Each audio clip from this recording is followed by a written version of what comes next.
I'll have a starter question to kick off, which is, what would you all hope from digital twins in the next 10 years? Where would you hope for them to go? And I'll start with Bart first, since you sort of ended up in that space. Well, one of the things that I hope, and then particularly looking at the cities, is that digital twins will not remain this kind of next complex digital thing residing somewhere in the city, that it will really be an instrument that will help cities to also engage the people living in the city with how decisions are made. Mm-hmm. So that it really becomes something that is benefiting the entire city, not just some, specialist somewhere in a room in City Hall, but really will serve as a platform that will engage people into how the city functions as this complex organism that I mentioned. Fantastic. Janien, I don't know if you have anything to add to that. Yeah, I hope that in 10 years' time, you said, right? That digital twin is not only a promising technique or a feasible technique for big cities, but that it really helps to solve the global challenges that we face. And I see really a big gap still between the data and the applications, and I think maybe we need the data engineers to solve that gap, so that we can make the data much more suitable to use in the application, instead of experts that currently they need to invest a lot of time to find the data, to prepare the data, and I think that would be I think that can be solved in 10 years. That would be fantastic, wouldn't it? And do we have the people, or do we need to train the people? Or do we have enough data engineers? Well, that's a good point, actually. I don't think we have the right people for that. I really think we need experts that can bridge between the applications and the data. And so I think we need data engineers. And there are some courses, on the university, but also on high schools, that educate people in this area, but I think we really need people that understand how the data can be used in applications. I think now the data and the applications are a bit too far away. Anders, would you like to? Yeah, and maybe from a technical viewpoint, I mean, all these systems, all these technologies coming together, maturing, and I think now we have bits and pieces. We have some advanced things when it comes to simulation, to visualization, to acquiring data. But all these technologies coming together in really realizing this vision that we've had for quite some time. I mean, you show impressive things, but I think we can do more. I mean, this becomes a reality. You can just I mean, we have this vision. I don't think we are there yet. So the technology, I mean, we need time to work to realize this vision. I think we're on a good track. Well, this is why I think, a conference like this is really very encouraging, because I mean, we really share what is happening out there, and I think we need to share each other's stories also in the outside world. Like, the potential of digital twins is huge, but it needs to be explained also outside of this building, let's say. Definitely, yes. Absolutely, and bringing together the industry and the academia and the policymakers to understand their different roles in this is vital. Actually, I have a question for you, Anders. So digital twins, if you're from the outside, you might think it's just for architects and engineers. Why are they interesting for mathematicians and computer scientists? Well, I mean, many reasons. I mean, if you look at this from my background, I think the city, it's a huge multi-physics problem that, I mean, if you really want to go there and simulate a city, there's so many layers, so many coupled models that you have to solve as a big coupled multi-physics problem. So that makes it really interesting. All the basic physics that you've learned and that you simulated come into play, and you need to do this in one big multi-physics simulation. And the challenge is, I mean, it's more challenging than what we are used to. We are used to running, developing methods, running big simulations that might take days or weeks or even months to complete. But now we have this demand from a user who expects an answer in like 2 seconds. So how do we go from 2 months to 2 seconds? I mean, that's a challenge, which is good for us because, I mean, then we can do the things that we love. I mean, methodology development, algorithms development, software development to meet this goal. It's a high goal. I mean, puts the pressure on us, which is what we love. That's good to hear. I have a question following on that for you, Janien, around digital twins are very interdisciplinary and they need that cross-disciplinary thinking.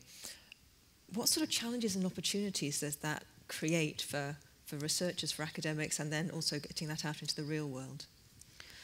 Well, I think to work really multidisciplinary is also still a challenge because you can bring people from different disciplines together, but I think that's just the first step.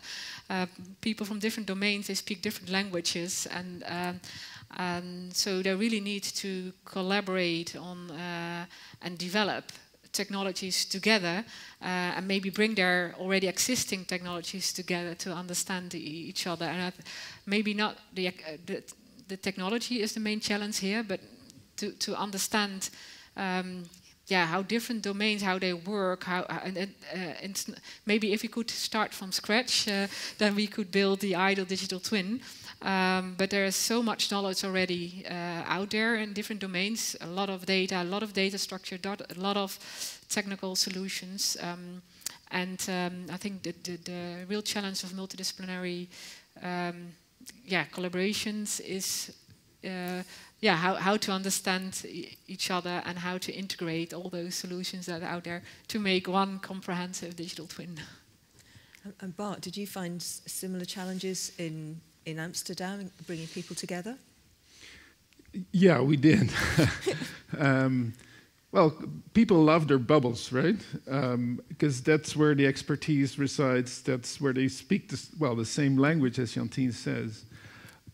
So it really requires a mentality change for people to transcend the bubbles and try to think from, in a holistic way. That's it's not very common by definition, not in many organizations, so also not in cities.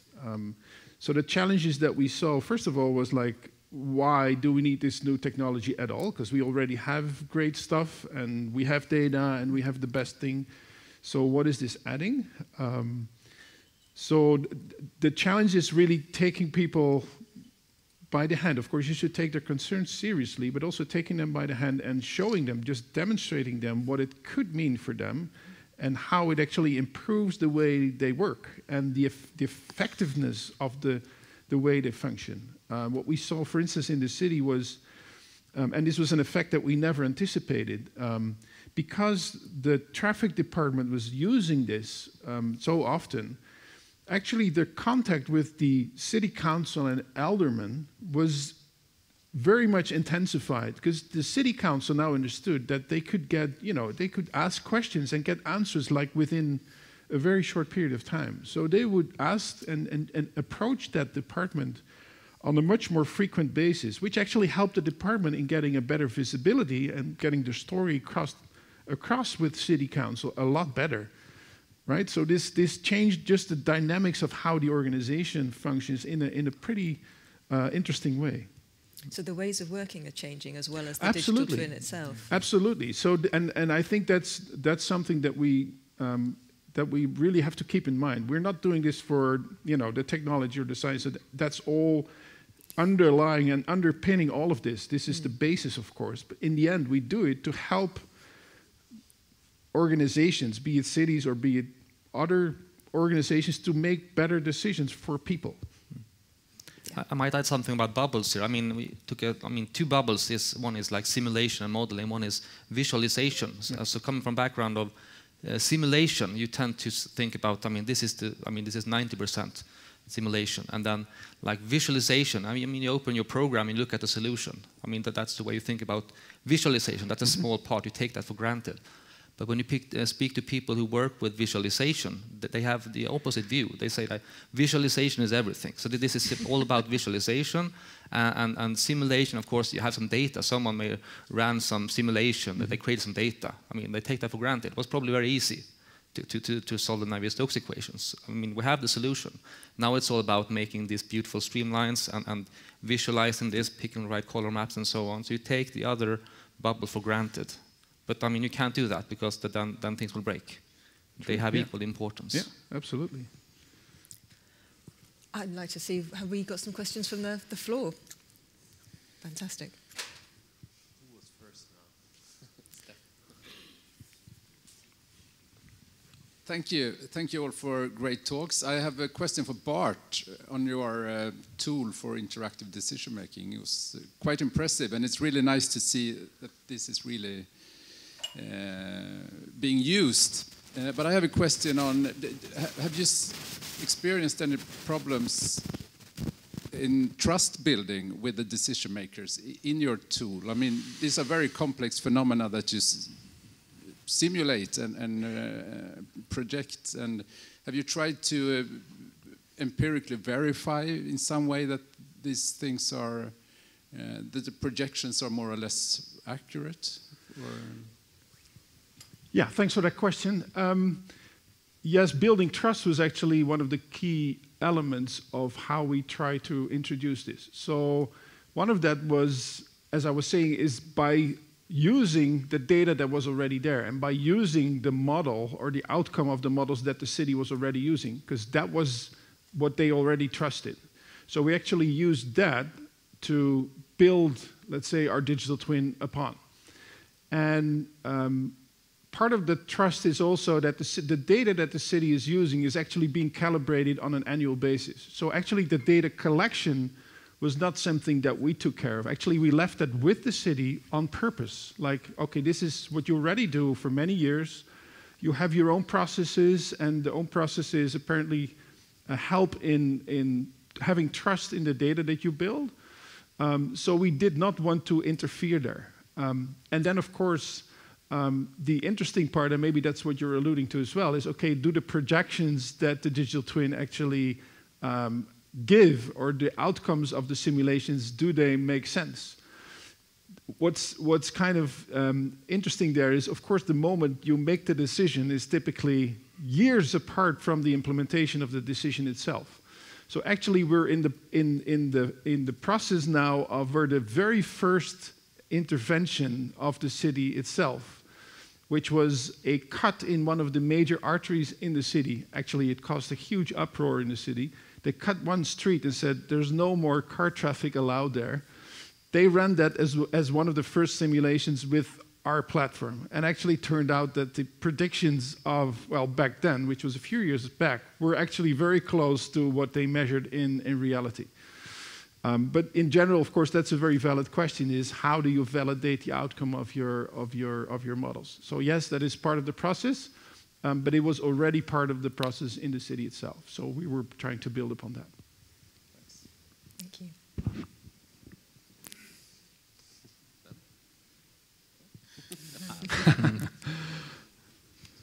Thank you. Klaus Berlin here. Perhaps two questions here.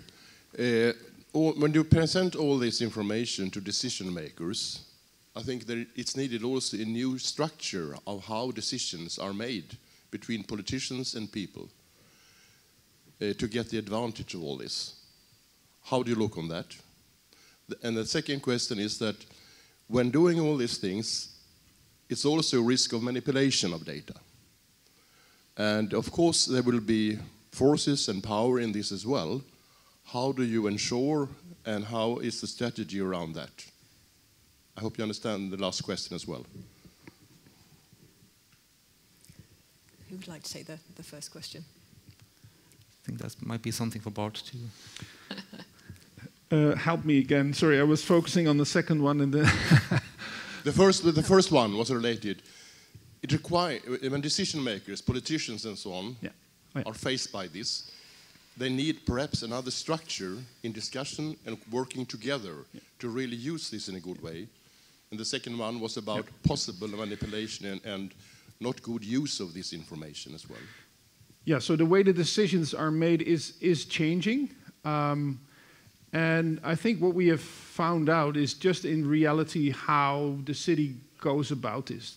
I gave the example of, city council members actually finding their way, an easier way to. But of course, this is all pretty much ad hoc, and I think the city itself is also thinking about how digitalization really changes these processes. So the role that we play in this is relatively limited.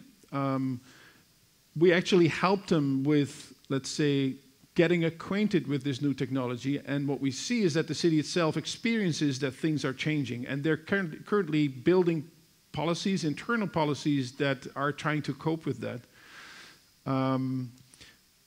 Part of that is also, and this was on purpose, is we have built this digital twin, but intentionally transferred that to the city. So it is not TNO doing everything for them and we'll tell them the results. Actually, the way we work with them is we transferred as much knowledge as we can so that they can run their own processes. And so that's part of the trust topic that was raised earlier as well, is they should be the master of their own decisions. That should not be TNO at all. We just help them in making their decisions in a different way with different tools, but in the end it is the city itself that should be able to do that. And they themselves are thinking about how we changed our decision-making process.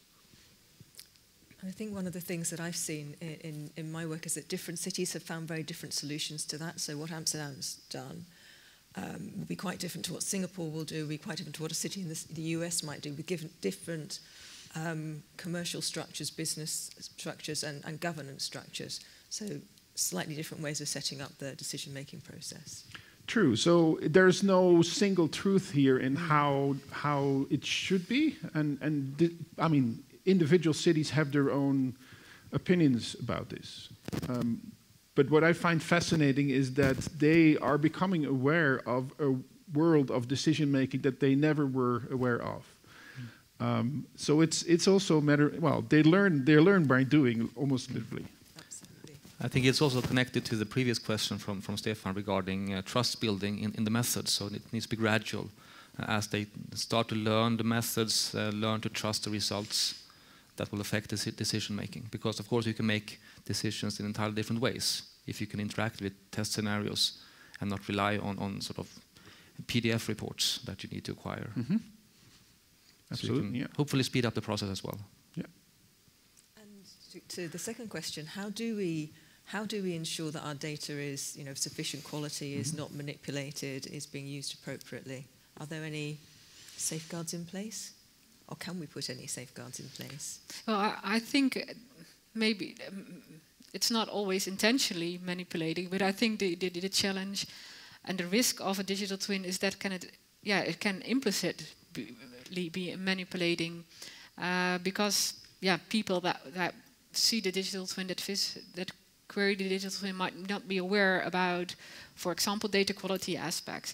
And I think really should be aware that digital twin is a mean to solve issues. So everyone here is a professional, but also a citizen themselves. And if you don't live in a big city, then maybe you also see, at least in the Netherlands, a huge gap between the digital twin vision and what's happening in reality, which is really being concerned about your dry feet in your street after heavy rainfalls. And as long as we cannot solve that without digital twins, I think it's also hard to solve that with digital twins. So I think, it's not maybe an answer to the question how you can avoid manipulating with data, but I think it's one of the inherent problems of digital twins. It is, indeed.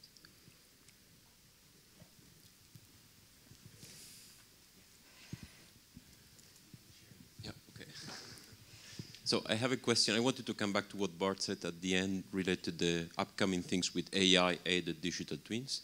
And I wanted to ask you openly, where do you think is the highest value of using AI in digital twin? Is this more, for example, on making an evolution of the current models that are more analytical, traditional mathematical models, so data-driven models? Is more on how we can help decision makers with, for example, conversational interfaces to digital twins? Or is more on the generation of scenarios? Is there a possibility to use AI to automatically build scenarios, not to let the decision maker to have still gut feeling, to set those scenarios? So where do you see the highest value of AI? That would be the question. Thank you. I think I'm going to ask each of you that, because that's such a great question. Anders? Yeah, sure. I think in both ways, I would say. I mean, one is using AI to speed things up, to complement simulation that takes a long time, so you can get results that are actually quite accurate, quite fast. So you can go from these 2 weeks to 2 seconds, and then you can complement that by a more accurate and more detailed simulation result when you have the initial picture. So using them for, I mean, we use it for simulation, we use it for generation of 3D models from raw data. I mean, so using it as technology for building models and for making predictions, but also as a tool for asking the right questions. So if you use ChatGPT, for example, it's very good at helping you formulate the right questions. You can ask a question which is sort of badly formulated, and it will sort of understand, yeah, this is, you ask this, but what you probably should have asked is this. It will give you more context and answer that question. So it will be a tool for decision makers in using the system and asking the right questions, filling in the blanks of your sort of limited understanding of what you should have been asking the digital twin. So both helping decision makers and also as a tool underneath the hood for computing. Yeah, I think so. What we see is the AI solutions are going very fast and much faster, and we can follow them. And one of the issues is to have good training data. And I think there's a very nice opportunity here because, the better simulations become, also they might. That's also where we experience with. They might produce the training data that it could be very helpful in applying AI solutions to better understand the complexity of the urban systems and specifically how different aspects, how they interact with each other. So maybe that goes beyond our own understanding, but if we have sufficient data about the different domains and also to see how the impact is on different aspects, I see a lot of potential for AI to help us unraveling the complex system of urban environments. Yeah, I think from our point of view, what we see is with cities itself is the need for transparency, which sometimes is a little bit at odds with the application of AI. So I think what we foresee is mostly a development where we currently simulate scenarios in these complex systems, where the next step will be is that we start to optimize those scenarios using the input of the users, that is with the use of AI, to really define, get a good definition of exactly what kind of questions should I ask to the system, and what are the right boundary conditions and what are the right questions that should be asked. I have a funny example is we tried optimization a while ago, and then because optimization itself is great, but you really have to know very well against what parameters you're optimizing.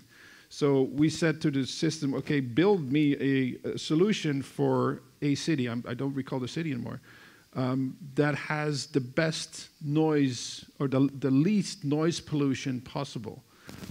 And then the system came up with a solution with noise screens in the middle of every street in the city. Well, that's a great solution, but nobody wants to live in a city like that. So you really have to make sure that the boundary conditions that the system has to take into account are well set. And well, what we think is that the number of boundary conditions are huge. So that's where AI can really help you in define that. And probably there still needs to be a human in that loop as well. That's good to hear. We're not going to be out of a job tomorrow. That's great. Okay. Any more questions from the floor? Yeah. Yes, I will take the opportunity to ask the next one. Actually, in the field of geospatial, in the geospatial domain, we now have 25 years of experience with spatial data infrastructures. And once, when they were designed, it was basically the promise that this is the basis for an open market. People are sharing their data jointly, on the one hand side being producers, consumers, prosumers in the end. So in the end, however, if you look today, all these kind of spatial data infrastructures are just operated by public authorities, nobody else. So, and that means also the way on getting into those by private companies has not really been fulfilled. Now the question is, does history repeats itself now with digital twins for cities? Ooh. Who would like to take that one? I mean, one interesting comment is, I mean, we can look outside in a few minutes for the exhibitions. I mean, we have a few companies there, partners of the center, and they, I think, would definitely say that that's not the case. I mean, all of them are building great tools, digital twins, and presenting them and pitching them to the general public. But I think the big ones, I think, will be in the control of the cities. I think it's difficult to do it otherwise, because they own the data. They are sort of the data owners. But I think we are in a landscape where there are competing technologies, and everyone is trying to build their own city model, their own digital twin system. But I mean, when it comes to data, I think that there's more. I mean, that's the more interesting challenge. Where is the data? How can you share the data? Is everything public? Mm-hmm. And I think, Janien, you can tell us about the situation in the Netherlands. I think it's much better than in Sweden. It's more open data. It's more accessible. There's more opportunity for these systems of systems to interoperate, because the data can flow quite freely. Isn't that the case? Yeah, but I still think that it's a very good question. So why, if we couldn't solve it when we called it an SDI, can we solve it when we call it a digital twin? And I think, yeah, also in the Netherlands. So in the Netherlands, we have a policy that governments should publish their data as open data unless they have a very good reason not to do that. For example, for privacy issues, but for the rest, every data should be open. And it's indeed mainly within the governmental domain. And I think I think we should be aware that within the SDI it was very hard to involve companies' data, and yeah, we need different approaches for this. And I think this became very apparent when we tried to integrate BIM data with geoinformation.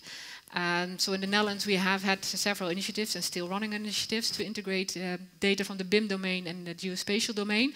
And we thought that the issue was mainly technical, but then, yeah, when we developed technical solutions, then we found out that it's maybe this issue is maybe even more apparent than the technical issues. So we should be aware that, yeah, if you exchange data among governmental organizations, you can make different agreements than if you want to share data with companies.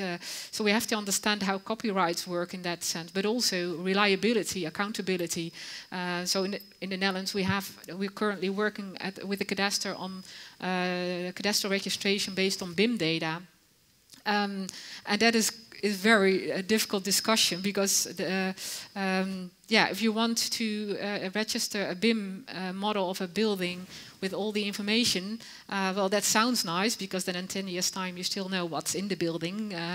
But the cadastre is very reluctant to do this, because if you register those data, they are reliable for that data and for the updates of that data. And yeah, we have to understand how that works, and yeah, and also the copyright. So there's lots of copyrights and IP information in the BIM models.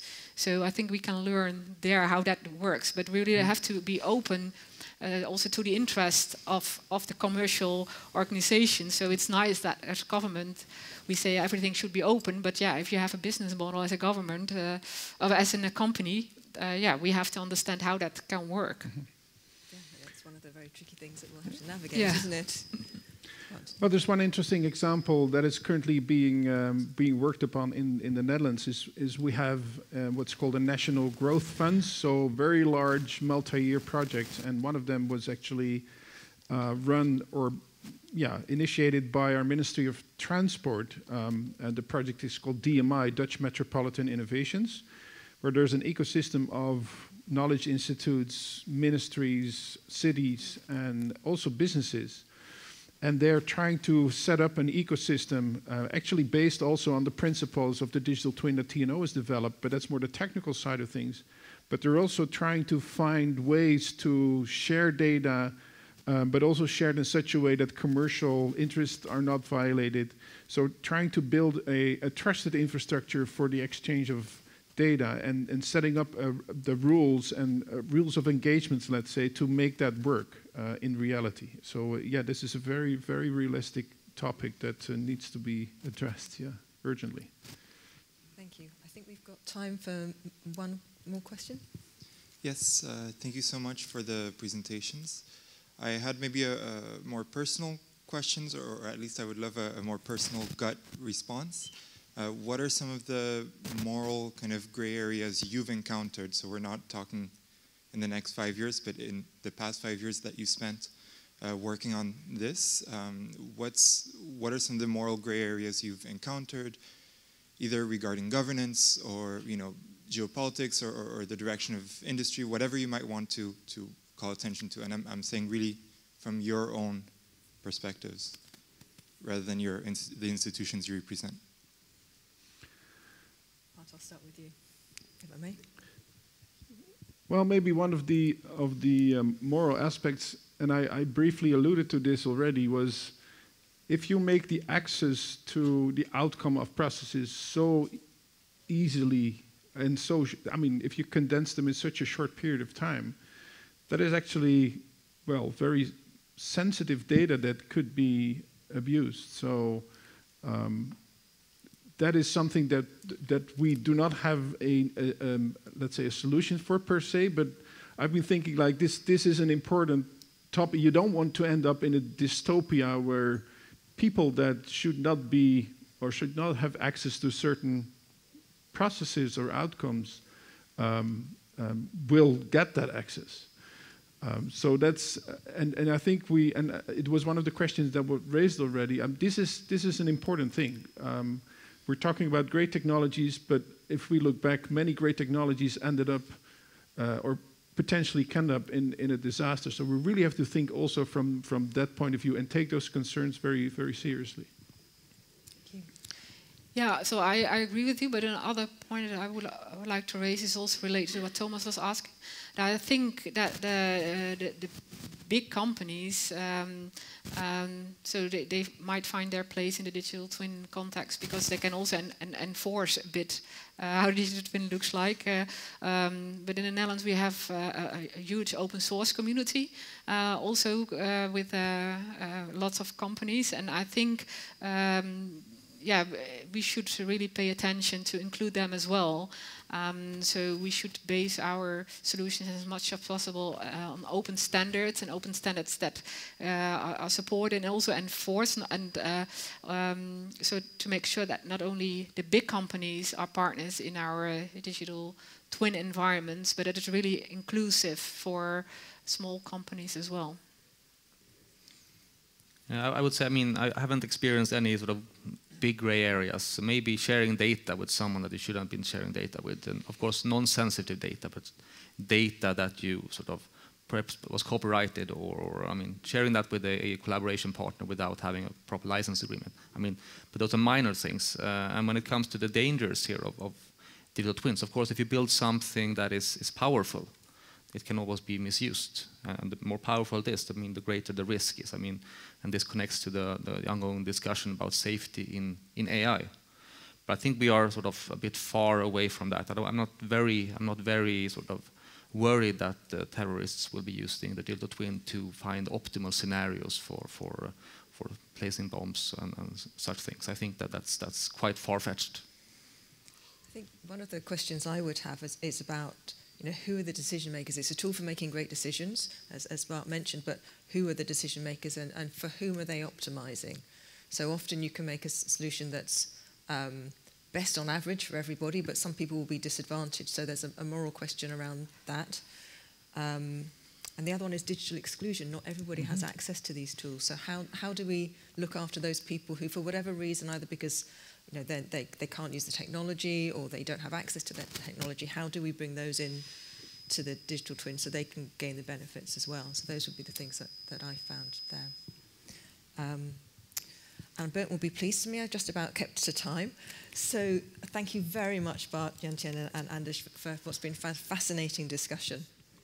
I'd like to ask you all, please, to make sure that you're back for your parallel sessions by 11:15. But now, please go and enjoy the coffee. Please enjoy the exhibitions. There's some fantastic things out there, and chat amongst yourselves. But thank you very much to all our panelists. Thank you.